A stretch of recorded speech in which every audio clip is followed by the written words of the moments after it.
Hey Power Build, my name is Brennan Todd. I'm Coach Chap. We're doing a bench class here at Warrington. We're gonna be covering your setup, your back tension, your leg drive, how you should be benching. Basically gonna customize it for everyone based on their build and what they're capable of. Let's learn. First thing we're gonna talk about is just like a general setup for bench. All right, and kind of what you're looking for when you set up your bench press. That's gonna be the first thing that we go over. So setup for bench, one of the things that you wanna do is make sure that you're creating tension and you're getting tight. A lot of time people think that like lifting, like if you wanna lift really heavy, it's not gonna be comfortable, okay? Like if you're laying down, like if I just go to lay down on the bench to go to bench, and I just plop down and I'm just laying here, like I can, I'm in a comfortable position here. I'm not tight. All right, I'm not tight. I have no tension through my body. It should not be comfortable, the position when you go to bench. You need to create tension through your whole body.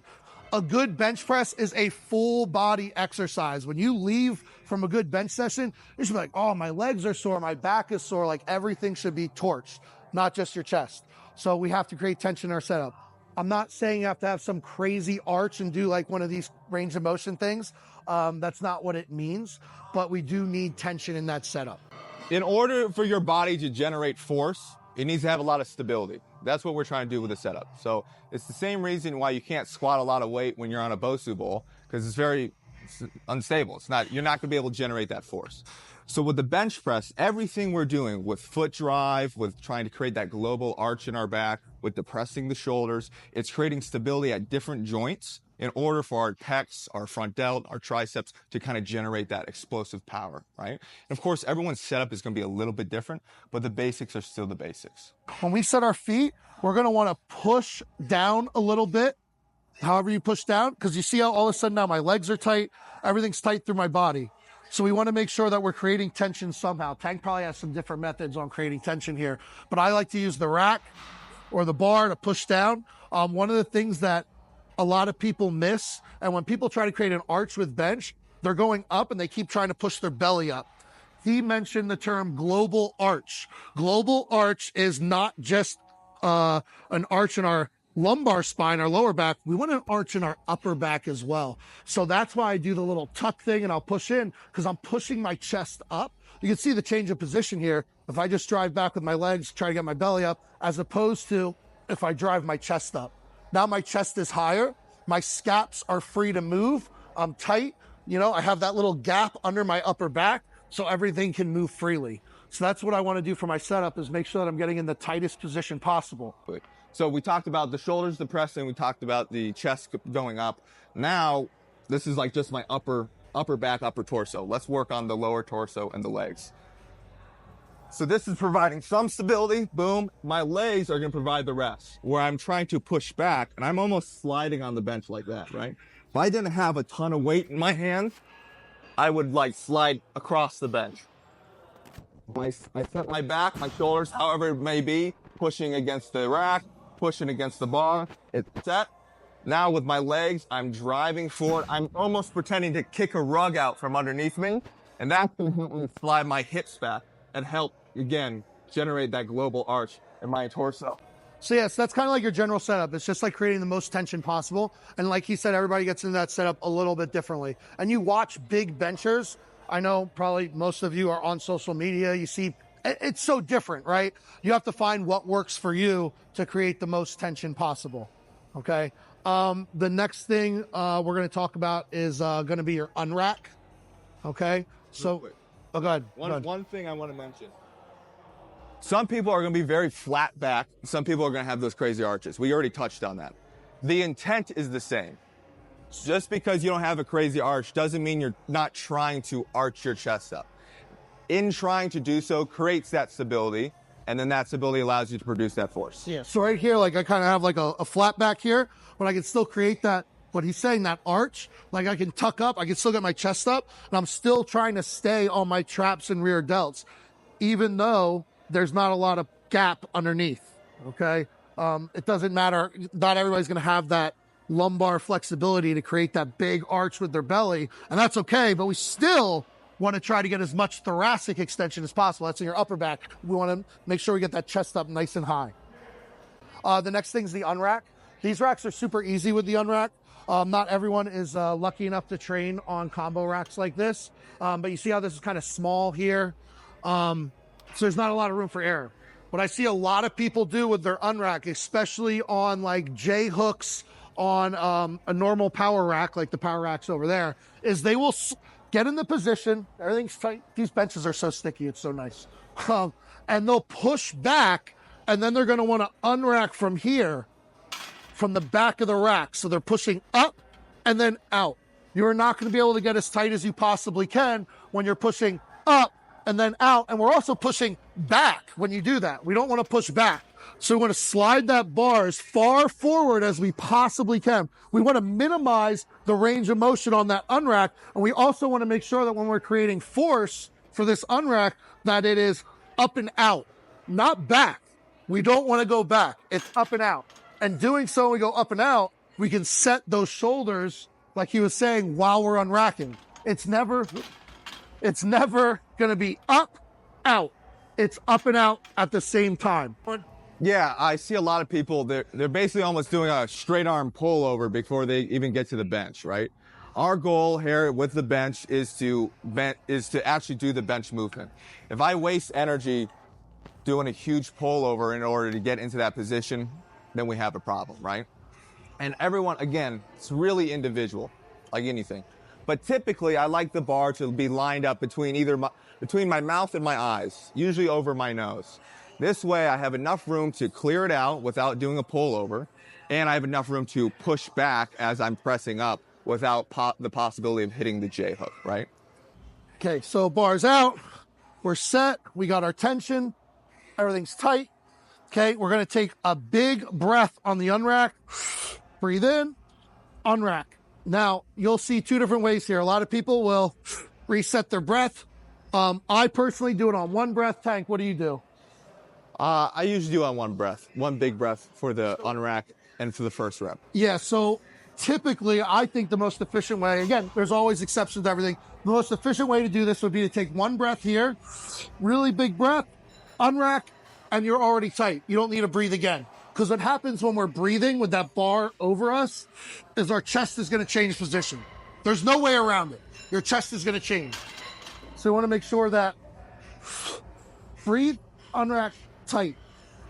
Now, the leg drive. We're holding our breath through the entire rep, by the way. So I'm holding my breath, and then when I bring the bar down, my legs are already tight and engaged.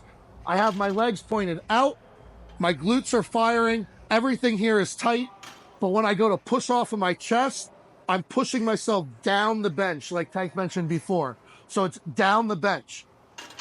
People get in trouble with their leg drive because what they try to do is push down into the floor. And what's going to happen if I push down into the floor? My hips are going to pop up. My butt's going to go up. I am generating force up. I don't want the force up. I want it to come back into the bar. So I like to think of it as the first part of your leg extension. We go to do a leg extension. That first part is like down and away. So when we do our leg drive and we push off the chest, that's going to be the same thing. Down and away, like you're sliding. Okay? Usually what I'll do when I bench, when I just take the bar and I'm warming up, is I'll do a lot of exaggerated reps where I'm like throwing myself down the bench. These pads are so sticky, I'm like choking myself out on my shirt. Where I'll throw myself down on the bench just to cue in my leg drive. Because that's the force I want.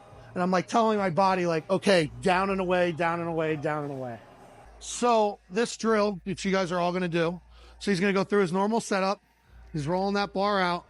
Forgot to mention too, one thing you wanna make sure you do, whether you're a false grip, which is thumbless grip, okay, or your thumbs around, you wanna grip the bar as hard as you can. Because that's going to create stability through your forearms, and like it just tells your body you're primed to move. Okay, so he's gripping hard. So what I'm going to do, and you guys are going to do this to each other, is I'm going to pull. So if I'm pulling, his shoulders are coming back towards me. He has to fight, pull against the bands. He has to fight to pull his shoulders down, and that's the position we want.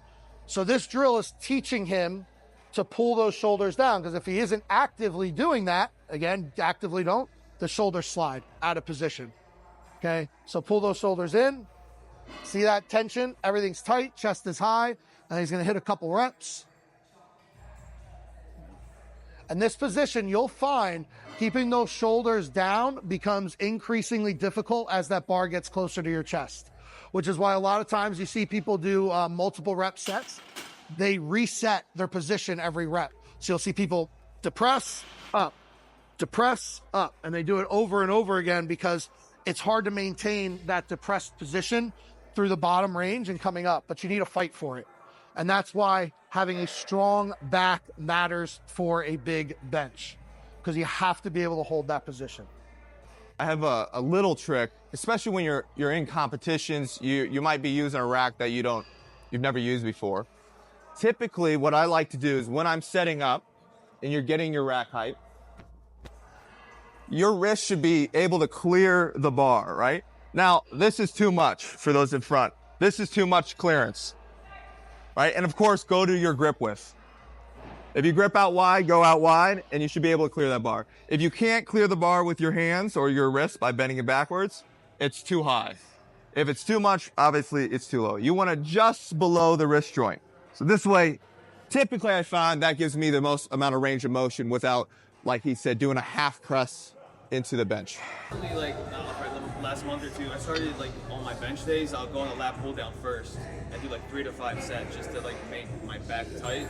Is that a good idea, or is it, Yep. I think it's been working. I don't know if it's like mental or not though. No, I mean you're cueing yourself into like activating those muscles. I want to say activate because maybe that's not the right word, but you're cueing your body to use those. Yeah, you're getting that kind of going a little bit. Before I do any type of bench, you won't see me doing like anything to warm up my front. Everything I do before I get under the bar is all back, right? I'm doing like face pulls or band pull aparts, or like you said, I'll do like scap depression drills with my lats, doing like a lat pull down. I'll segment a lat pull down. So I'll be up and then I'll pull down, depress, and then I'll go into it. So I'll segment that to like cue in everything with my back. But yeah, that's a good way to do it. I think at the end, we're going to talk a little bit about accessories and how to attack those and different warm-up strategies and things like that. If you want to practice that pulling down the shoulders with the lat pull down, do exactly what he said, was segmenting. There is just the general goodness of warming up your back. But if you really want to transfer over to that pulling down, like he said, segment it. Pull down with the shoulders first, and then follow through with the arms. You will see amazing bench pressers use a belt. You'll see them not use a belt. It's just, do you want to use it or not? I prefer to use a belt. I feel like it cues my arch and helps my stability a lot. That being said, I just hit like a huge bench. No, that was this week, right? This week without a belt on because I forgot my gym bag and it was fine. Okay. But I still prefer a belt. You don't use a belt. I would say, again, this is all based on the person. Hopefully with the lighter weight, you can perform the movement without pain, without discomfort, with limited to no gear, right? And then you add the wrist straps, you add the belt, you add shoes, you add all this stuff after you get your fundamentals down to help you boost that stability even more, generate a little bit more force. Does that make sense? So if the equipment helps you lift maximal weight, 100% do it. But at the same time, you should roughly be able to perform it with no equipment, raw. The other thing I do want to touch on that I did notice with you guys depressing the scaps, when you're bringing those shoulders down, remember we're just bringing the shoulders down. A lot of people, when they do that, they start turning in. They're almost like breaking a bar and their elbows come in, and now we're benching like this. And the elbows are pointed in. Remember, we still want to stay under the bar. Elbows under the bar, doesn't matter what your grip width is, but we want them under the bar. And if we over tuck those elbows, now we're no longer under the bar. You're feeling it in your back, right? Like my lats are tight, but that's not the position that we want for bench. We just want to focus on pulling down, right? So we just pull down. Down doesn't necessarily mean that the elbows come into play as well. All right? Cool. The one thing I will say on that is everything he said, correct. You want the wrist stack on the elbows. If you're bending the bar like that, it's the opposite action of what the pec is doing, right? So we can't really be bending that bar. I will say I will give some grace just because if you've been taught and you've been doing that for so long, it's very hard to break. Very hard. But that's why with the lighter weights, with the warm-up, what we're doing here today, that should be the main focus of the bench day. If this is a trouble for you, the main focus of this day is to break that habit. Not to call you out here, but this is exactly what I'm talking about. All right, you can rack it. So let's line up a little bit more. There you go. Like right. Yeah, that's good. Let's go a little wider. Let's try thumb away. There we go. All right, now let's try that out. Pull your chest up as high as you can. There you go. And then when you push back, I want you to push to my hand. Nice. For that.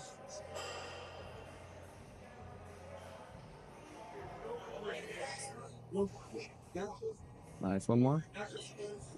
Nice. See your rack. Feel a little weird? Yeah, but that's the whole point of like trying to learn how to do it, right? So, Yeah. Yeah, awesome. The grip width is going to be dependent on the person. For the longest time, I did pretty close. Then I noticed when I was pressing, my elbows were outside my wrists. Then I moved my hands out a little wider. My elbows were stacked on top. Sorry, my wrist was stacked on my elbows. I was good to go, right? So that grip width and everything like that is going to be dependent on the person. Oh,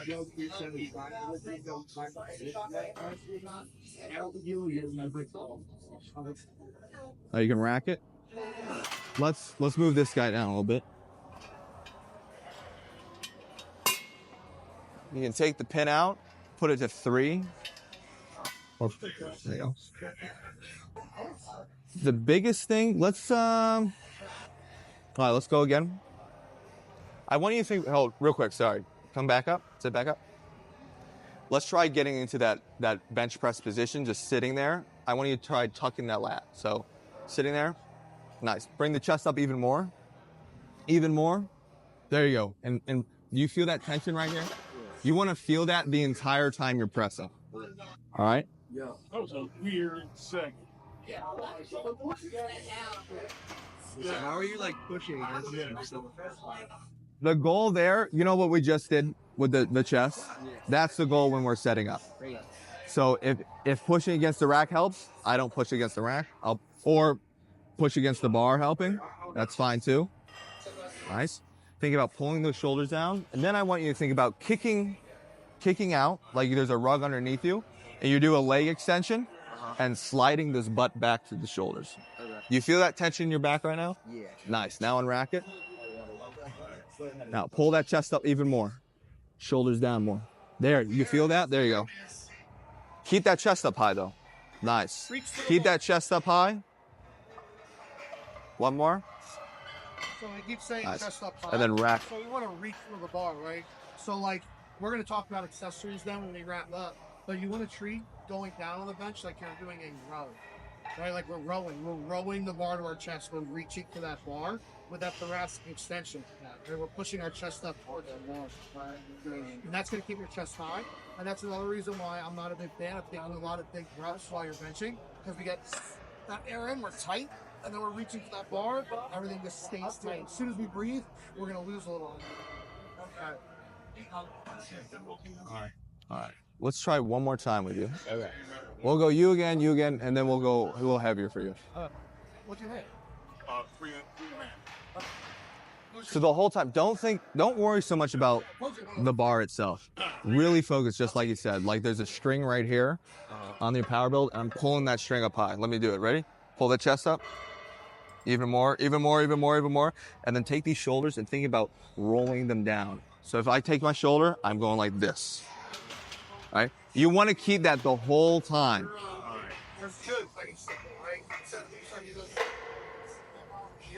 Just give me like 3 reps. Can. Nice. Keep the shoulders down. Squeeze the shoulders down. Nice. Pretty good. Try again one more time. Drive the bar back as you press up. There you go. Yeah. Feel that? Feel the difference there? Nice. Rack it after this one. Let's play around with the foot position a little bit more. Set up like you normally would. And then before you unrack the bar, take your hands off the bar. And now drive with your legs. Drive even more. You should be sliding back on that bench. A lot of times, it's once you start getting like once you hit 225, and then you're going for that 255 to 275, you just become more body aware. And when you become more body aware, you're able to position yourself a little bit better. Breathing, stability. Yeah. Breath has to be, if you're going to breathe, breath has to be completely in and locked in before you begin the descent.